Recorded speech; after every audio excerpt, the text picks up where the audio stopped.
ज्यांचं कोणाचं नाव सतत घेतो त्यांच्यासारखे आपण बनत जातो बरं का. त्यामुळे गॉसिपिंग साठी पण कोणाचा विषय काढताय जरा काळजी घ्या. त्यांचे गुण आपल्यामध्ये येताना बाकीच्यांना दिसतील, आपण मान्य करणार नाही कदाचित.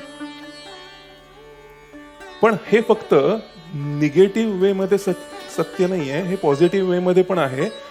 फक्त ज्यांचं कोणाचं नाव आपण गॉसिपिंग मध्ये घेतो त्यांना जर नाव म्हणतात, तर ज्यांचं कोणाचं नाव घेतल्याने आपण एनर्जेटिक होतो त्याला नाम म्हणतात. डिस्ट्रक्शन साठी पण जर एनर्जी लागते, तर मला ओव्हर थिंकिंग डिस्ट्रक्ट करायचंय आणि पीसफुल माइंड कन्स्ट्रक्ट करायचंय, तर डिस्ट्रक्शन आणि कन्स्ट्रक्शन दोन्हीला लागते एनर्जी.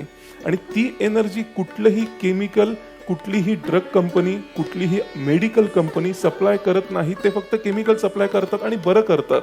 आणि आपल्या शरीरामधला एक सेल हा 1.4 वोल्टची बॅटरी आहे. ती बॅटरी भरायची असेल तर एनर्जी लावणार, तर ती लागणार. ती कुठनं येणार? ती नामात नाही येणार. म्हणून एनर्जेटिक वाटणार.